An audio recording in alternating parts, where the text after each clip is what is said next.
আসসালামু আলাইকুম। আমি এই ভিডিওটা করার উদ্দেশ্য হইলো একটাই, এই যে আমার সাথে একটা লোক দেখতেছেন, এই ভাইয়ের বাড়ি হচ্ছে আপনার মাদারীপুরে। আমার বাড়িও মাদারীপুর। মাদারীপুর কালকিনি থানা ছিল আগে, এখন আর কি আমাদের থানা পড়ছে ডাসারে নতুন। এই মুরব্বির থানা জেলা সবই মাদারীপুরে। এই মুরব্বি আপনার ১ মাস ধরে আর কি ইতালি আসছে। এর আগে সে ছিল হইলো আপনার কোথায় যেন ছিলেন? কুয়েতে ছিল, ঠিক আছে। তো দেখেন মানুষে আল্লাহর মানে আল্লাহ যে এত মহান, এটা মানে শুকরিয়া আদায় করার মতো মানে কারো নাই। সারা জীবন বা শুকরিয়া আদায় করলো আল্লাহ শুকরিয়া আদায় করে। দেখেন কত মানুষ ওই লিবিয়াতে মানে মাফিয়ারাতে ধরা খাইয়া বাড়ি ঘর জাগা জমি যা আছে সব বিক্রি করে ফেলায়, তারপরও ইতালি আসতে পারে না। কিন্তু এই মুরব্বি আপনার এই কত দিনের মধ্যে আইছেন? মানে বাংলাদেশ থেকে ইতালি আইতে কয়দিন লাগছে? 4 মাস না কেন? 4 মাস। আচ্ছা, 3 মাস 3.5 মাসের মতো আর কি লাগছে তার ইতালিতে আইসা পৌঁছাইতে। তার কোনো বিপদ হয় নাই, আল্লাহ তারে কোনো বিপদ দেয় নাই, ঠিক আছে। তা আল্লাহ শুকরিয়া আদায় করার দরকার, মানে প্রচুর আল্লাহ শুকরিয়া আদায় করার দরকার, যেহেতু মানে এই বর্ষে সে এই মানে ইতালিতে আসছে, বুঝছেন।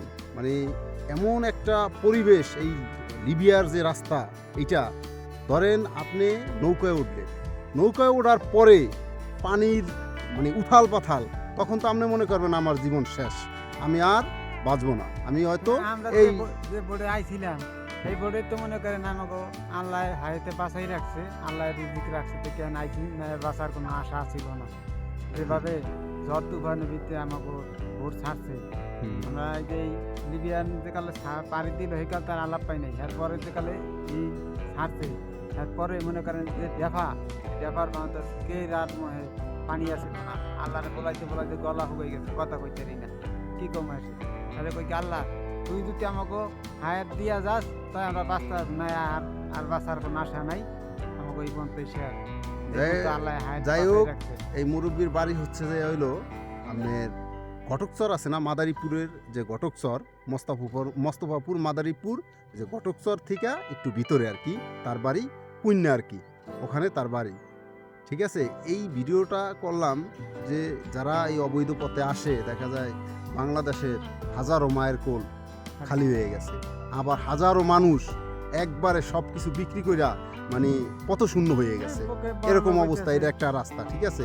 এই যে মুরব্বী আসছে প্রায় 1 মাস হয়েছে, কিন্তু তার দেখা যায় হইলো আপনার ফিঙ্গার দিয়ে দিছে, এখন হয়তো কিছুদিনের মধ্যে 6 মাসের একটা কাগজ পাইবো, কাগজ পাওয়ার পর সে কাজ করতে পারবো। আর একটা জিনিস আপনারা দেখেন যে যারা এই অবৈধ পথে ইতালি আসে, তাদের মানে বেশিরভাগ মানুষকে এরকম ধরনের পাহাড়ের চূড়ায় রাখে, ঠিক আছে। সেটা আমি পিছনের ক্যামেরা দিয়ে আপনাদের দেখাইতেছি। বলছিলাম যে কোথায় রাখে, দেখেন এই যে এরকম পাহাড়, মানে এখানে কোনো ঘরবাড়ি নাই, শুধু মানে গাছ গাছারি এবং অনেক উঁচা উঁচা পাহাড়, ঠিক আছে। এই পাহাড়ের মানে উপরে বিল্ডিং বানাইয়া তারপর এই যে যারা অবৈধ পথে আসে বেশিরভাগ আর কি এরকম পাহাড়ের উপরেই রাখে, আবার অনেকে শহরের দিকেও রাখে, ঠিক আছে।